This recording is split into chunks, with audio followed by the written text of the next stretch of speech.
I used to think my life was steady, maybe not perfect, but safe in its own quiet way. Mornings in our little town had their rhythm. Coffee brewing in the kitchen, the soft rustle of my daughter's feet as she padded into the room half awake, the clink of my husband's spoon against his cereal bowl before he left for work. There was comfort in the monotony, or at least that's what I told myself. I was 38, a wife, a mother, and to most people who looked at me from the outside, I had what they might have called a good life. A roof, a family, stability. But sometimes what looks whole from the outside is already crumbling inside. And you don't realize how fragile everything is until one small crack spreads like wildfire. My husband's name was Daniel, and if you'd asked me even a year ago, I would have told you I loved him. He had this confidence about him that drew people in, a way of speaking that made him sound like he was always in control. Maybe that's what first caught me when I was younger. The way he carried himself, the way he seemed to know exactly what he wanted. Back then, I mistook control for strength, direction for love. It took me years to understand there's a fine line between admiration and submission, and I had blurred it without realizing. Our daughter, Lily, was 13, at that strange, beautiful age where she was halfway between a child and a young woman. She was sharp in ways that unnerved me, like she saw through things more quickly than I ever did. Sometimes I'd catch her watching me with this quiet awareness, as if she was waiting for me to catch up to something she already knew. I brushed it off as her being perceptive, but I would come to realize she had seen truths long before I did. The day everything began to shift started like any other. Daniel was heading out on what he called a business trip, which wasn't unusual. He traveled often, always claiming it was for networking, meeting investors, securing contracts.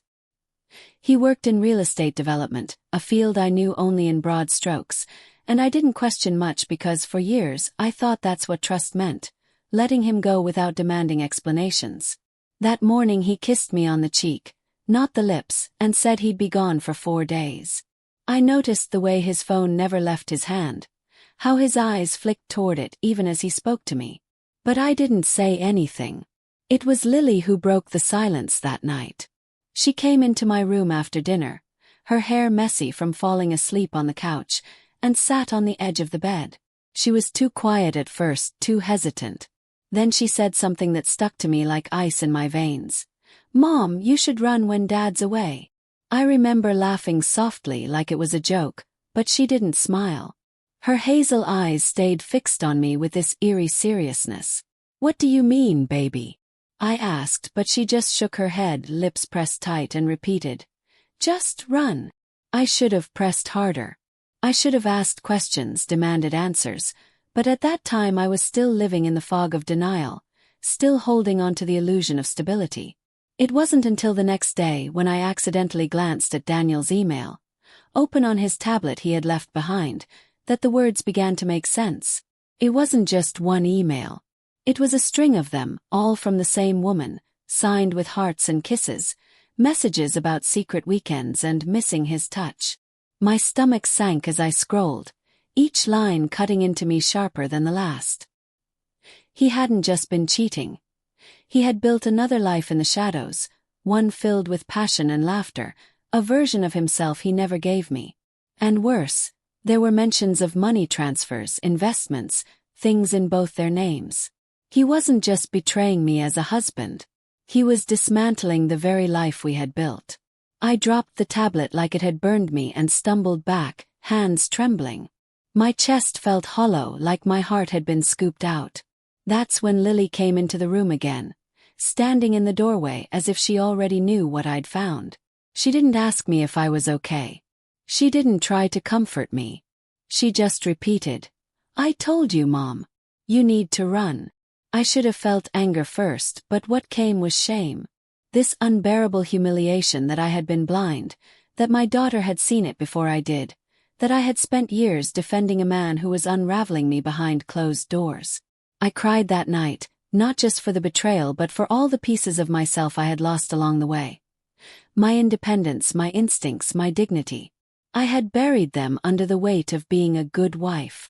But the crying only lasted so long.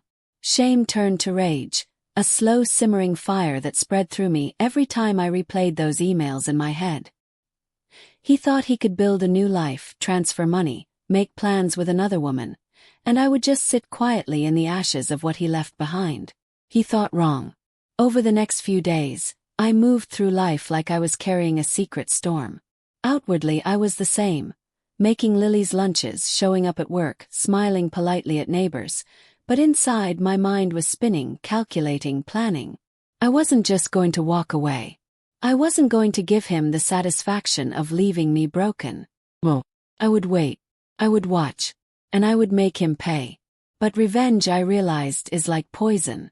You can't just drink it in one gulp. It seeps, it lingers, it transforms you. And before I even acted, it was already changing me. The days after Daniel left on that trip dragged on in a haze of restless nights and sharp mornings. Sleep wouldn't hold me for long. Every time I closed my eyes, my mind replayed his words, her words, the intimacy they shared in those messages. It was like watching a movie of my own life, but with another woman cast in the role of wife. I would sit at the kitchen table at midnight with a tablet in front of me, scrolling through every exchange, punishing myself with the evidence.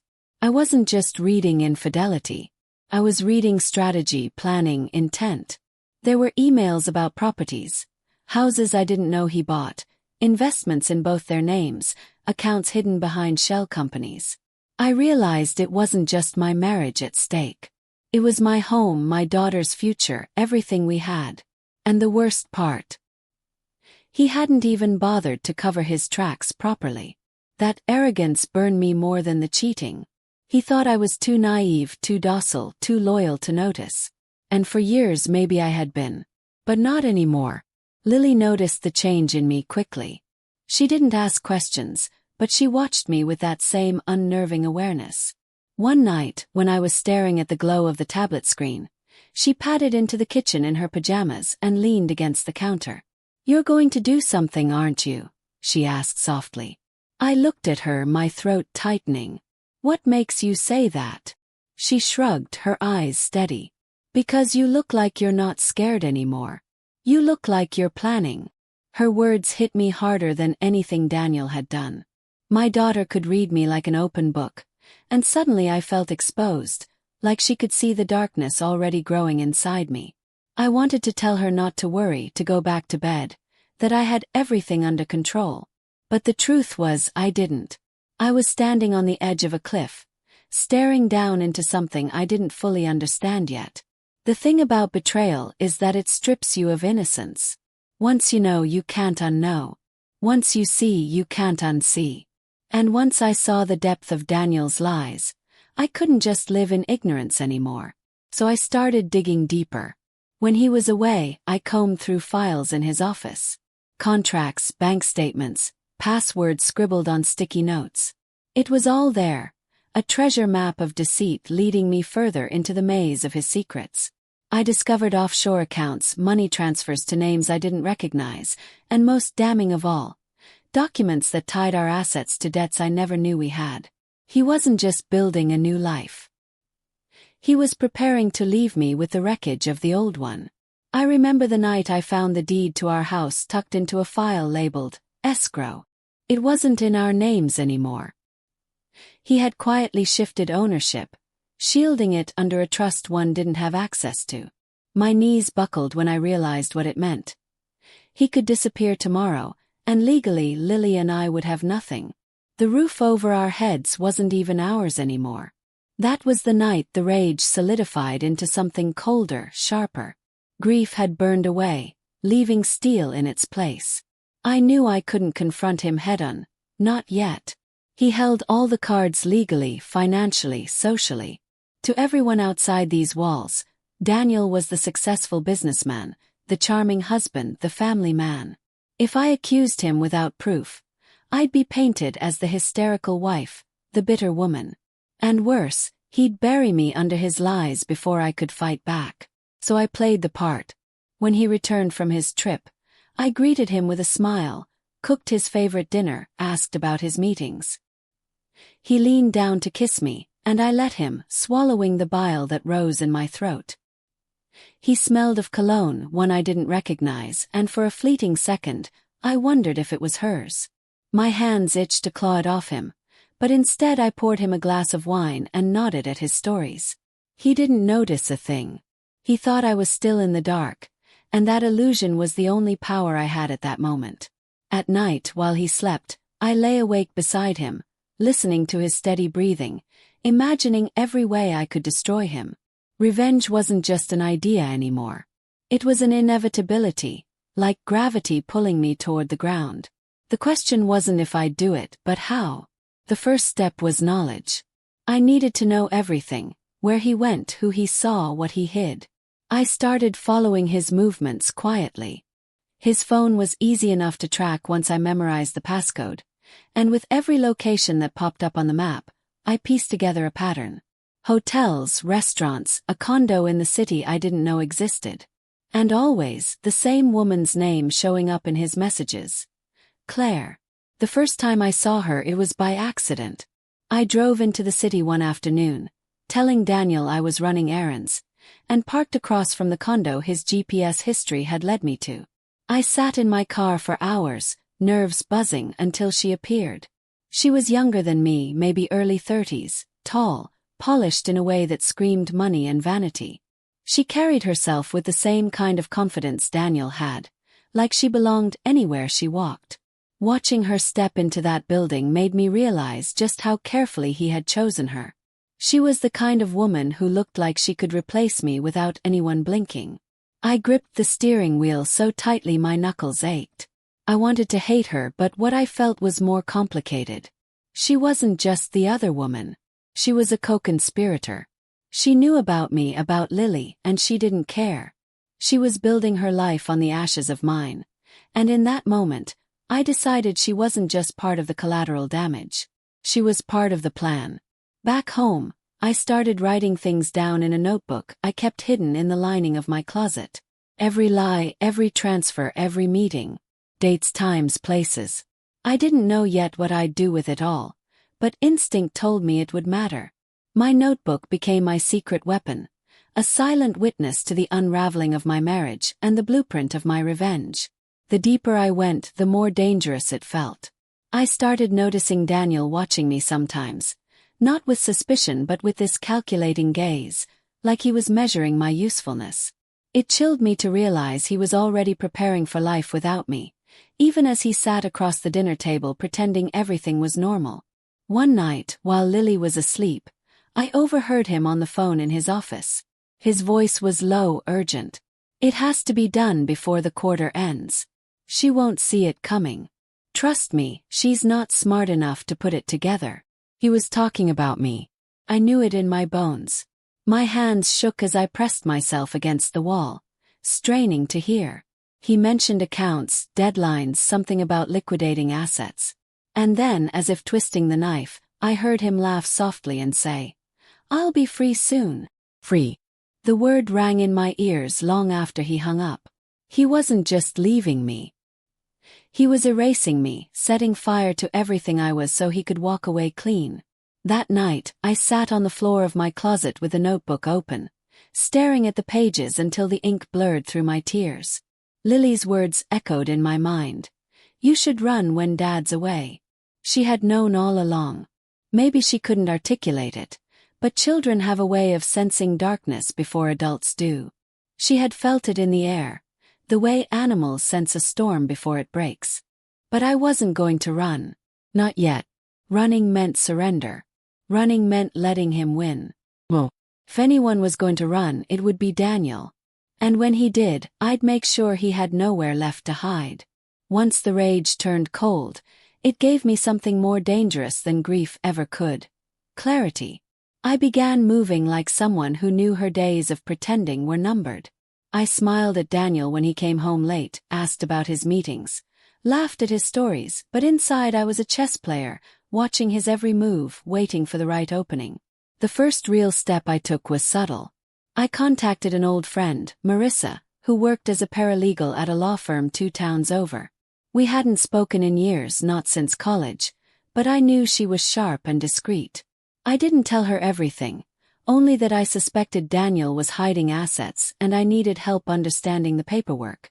She agreed to meet for coffee, and I slid copies of the documents across the table like contraband. She flipped through them, her brow furrowing deeper with every page. "Jesus, Claire," she whispered, then caught herself, realizing she'd used the mistress's name. I stared at her blankly, and she winced. "Sorry. Meant Jesus, Anna." But her slip told me everything I needed to know. Claire wasn't just another woman. She was known in legal circles, maybe even in the same networks Daniel moved in. This wasn't just about sex or romance. It was about power. Marissa tapped the deed with her manicured nail. "He's moving everything out of your name. If he files before you do, you'll be left with nothing. And I mean nothing." I sat back, blood roaring in my ears. "What happens if I file first?" Her eyes flicked up to mine. "Depends on what you can prove. If you've got records, transfers, emails, anything, it could swing your way. But you need to be careful. Men like Daniel, they don't play fair." I thanked her, slid the papers back into my bag, and walked out into the cold air with my mind spinning. Filing first was an option, sure, but it felt too clean, too safe. I wanted more than survival. I wanted retribution. That night, I pretended to fall asleep early, then crept downstairs and installed a small voice recorder under Daniel's desk. It was an old device I found in the junk drawer, something he probably bought years ago for meetings. I tested it twice before leaving it there, tucked behind a tangle of cables. Every night after he left his office, I retrieved it, downloaded the files to my laptop, and replaced it. Slowly, I built a library of his words, his plans, his lies. One recording in particular sealed my resolve. It was late, his voice low and sharp. "She won't fight it. She never does. That's the beauty of it. By the time she realizes what's happening, it'll all be gone." I remember sitting in the dark kitchen, listening to that line over and over, my hands clenched around the earbuds so tightly they nearly snapped. He thought I was weak. He thought I would roll over like I always had. That belief would be his undoing. Meanwhile, Lily hovered at the edges of everything, too perceptive for her own good. One morning, she caught me hiding the recorder in my purse. Her eyes narrowed. "You're spying on him, aren't you?" I hesitated, then nodded. "Yes, I am." Instead of fear, a strange satisfaction crossed her face. "Good." I didn't know whether to be proud of her for her resilience or horrified that my daughter was learning these lessons so young. But there was no undoing it now. She was part of this, whether I wanted her to be or not.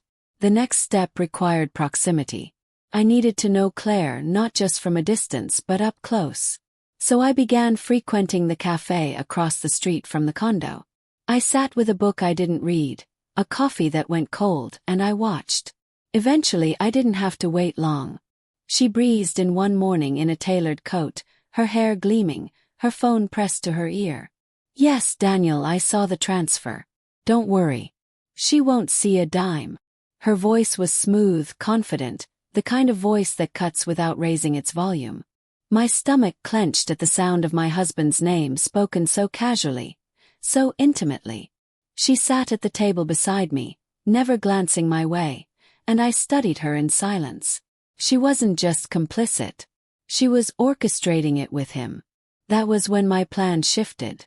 Daniel wasn't the only target anymore. Claire was just as guilty, maybe even more dangerous.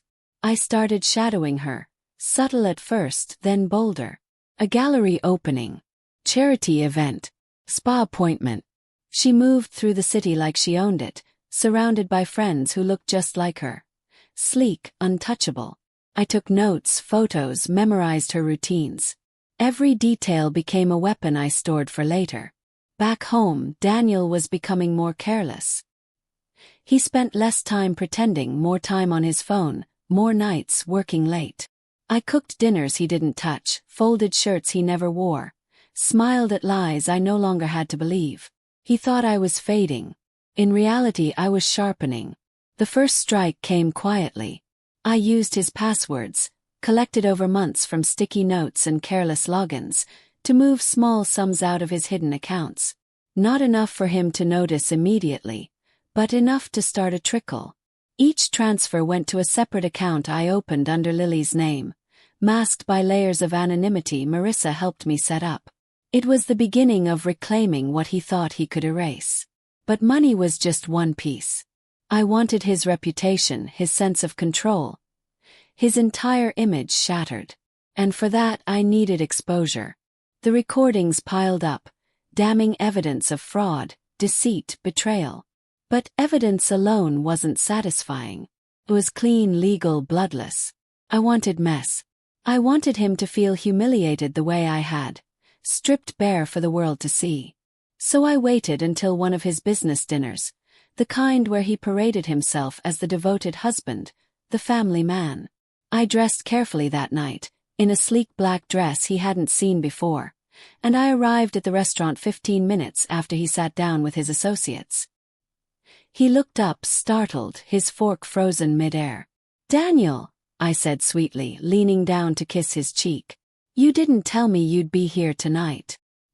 His eyes flicked with panic, but he smiled, pulling me into the performance. "Of course, darling. Why don't you join us?" I sat, crossed my legs, and smiled at his colleagues as though nothing was amiss. But halfway through the meal, I slid my phone onto the table, pressed play, and let the recording of him and Claire discussing their plans bleed into the air. For a moment the table froze. Daniel's face drained of color as his own voice filled the room. "Don't worry, she's too stupid to notice. By the time I'm done, she won't have anything left." The silence was deafening. Then whispers began, eyes darting, forks clattering onto plates.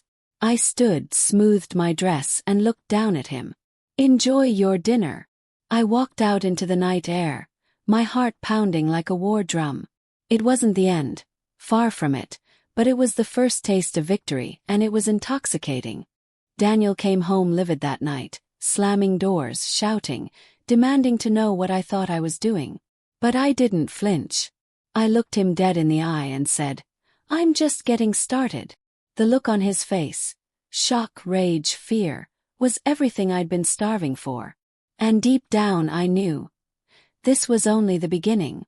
After that night at the restaurant, something between Daniel and me shifted forever. The illusion was gone. He no longer bothered with apologies or excuses. The mask of the charming husband had shattered. He looked at me now the way a predator looks at prey that suddenly bares its own teeth. His rage was controlled, but underneath it I could see the panic. I had stepped out of the role he had written for me, and he didn't know what I would do next. That terrified him more than anything. But he didn't back down. Men like Daniel don't retreat, they double down. He started locking his office door, guarding his phone like it was a limb, taking calls outside. He moved through the house like a caged animal, restless and dangerous. I pretended not to notice. I kissed Lily on the forehead, packed her lunches, kept the house humming like nothing was different. But in the quiet moments, I sharpened the blade of my plan. It was only a matter of time before he tried to strike back. I didn't have to wait long.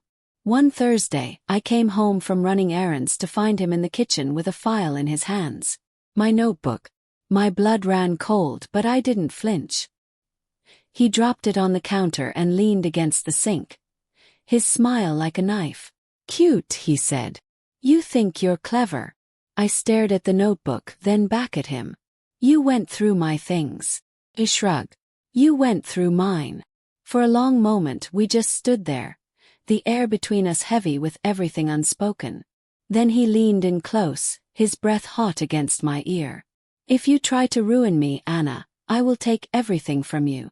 Everything. You won't just lose me, you'll lose her. Lily." That was the moment the plan crystallized into something irreversible. Until then, revenge had been about reclaiming dignity, about striking back. But now it was survival. If Daniel saw Lily as collateral, he had crossed a line I couldn't allow him to cross again. I waited until he left for another meeting, then called Marissa. My voice shook as I asked, if I had enough to bury him, financial fraud, adultery, everything, could it protect Lily? "Anna," she said carefully, "if you're serious about this, you can't half-step. You'd have to go all the way. Exposure, court filings, restraining orders. Once you start, there's no going back."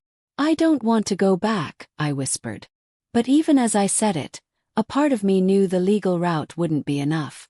Men like Daniel had lawyers, money, charm. He could twist narratives until victims looked like aggressors. No, I needed something bigger. Something final. The opportunity came faster than I expected. Claire was hosting a fundraiser at the condo. An exclusive event for investors, socialites, all the people Daniel needed to keep his image polished. I knew because I saw the invitation in his email, a glossy digital card dripping with wealth. And I knew he'd be there, playing the part of the successful man with the perfect mistress on his arm.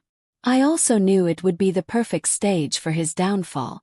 That night I dressed carefully, not in the understated clothes Daniel preferred, but in a crimson dress that demanded attention. My hair loose, my eyes lined dark. I looked at myself in the mirror and barely recognized the woman staring back. She wasn't timid, broken, invisible. She was dangerous. I slipped the flash drive into my clutch, the one with the recordings, the bank statements, the photos. Evidence not just of his betrayal, but of fraud, embezzlement, crimes that would obliterate him publicly and legally. But evidence alone wasn't enough. Not for me. When I arrived, the party was in full swing. Glittering lights, clinking glasses, laughter that rang hollow. Claire was radiant, draped in diamonds, her hand possessively looped through Daniel's arm. My stomach twisted at the sight, but I steadied myself. Tonight wasn't about jealousy. It was about annihilation. I waited until the speeches began, until Daniel stepped up to the microphone. His voice smooth and confident as he charmed the room. Then I moved. Quietly, calmly. I slipped into the control room where the projector was set up for slides. My hands didn't shake as I plugged in the flash drive and clicked play. The screen flickered, and suddenly, Daniel's own voice filled the room. Recordings of him mocking investors, bragging about siphoning funds, sneering about how easily he could erase me. Gasps rippled through the crowd. Then the slides changed to screenshots of emails, bank transfers, documents with his signature. I stepped back into the room as chaos erupted. His face went white, then red, then a sickly gray as whispers turned into accusations. Claire pulled her hand from his arm like it burned. Investors stormed out. Cameras flashed. And I stood there in the center of it all, watching his empire collapse brick by brick. He caught my eye across the room, and for the first time in years, I saw fear in his face. Real fear. But revenge is never clean. It's messy, unpredictable like fire. It doesn't stop burning just because you want it to. 2 days later, Daniel was gone. Not arrested, not confronted. His car abandoned at the airport, his accounts drained. The authorities said he had vanished, maybe fled overseas. They couldn't find him. First I felt cheated. I had imagined a confrontation, a final reckoning where I stood victorious over his ruins. Instead, I was left with absence, with unanswered questions, with the gnawing dread that he was still out there, watching, waiting. And then there was Claire. She came to see me one night, unannounced, her face pale, her eyes shadowed. I opened the door, ready for venom, but what I saw was desperation. "You don't understand," she whispered. "He's dangerous. He's not done with you. Or with me." For a long moment, I considered slamming the door. But then I saw the fear in her eyes, the same fear I had carried for months, and I let her in. She told me things I hadn't known. About Daniel's temper, his threats, the money he funneled into places darker than real estate. She confessed she had thought she was safe with him, that she was special. But now she knew better. I listened, silent, until she broke down in tears. And I realized something I hadn't expected. She wasn't my enemy. She was another casualty. Another woman who had believed his lies. When she left, I sat alone in the quiet house, staring at the walls that still felt tainted by him. I thought of Lily, asleep upstairs, her life still fragile, still at risk of his shadow. And I thought of myself, of what I had become. I had set fire to his world, yes. But in the process, I had burned parts of myself I could never get back. The innocence, the trust, the softness, they were gone. Sometimes late at night I hear Lily's voice in my head. Mom, you should run. And I wonder if she was right all along. Maybe I should have run. Maybe revenge gave me power but not peace.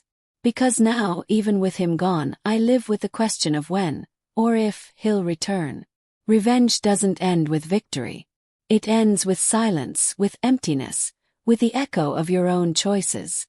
And as I sit here telling you all of this, I don't know if I destroyed him, or if I destroyed myself.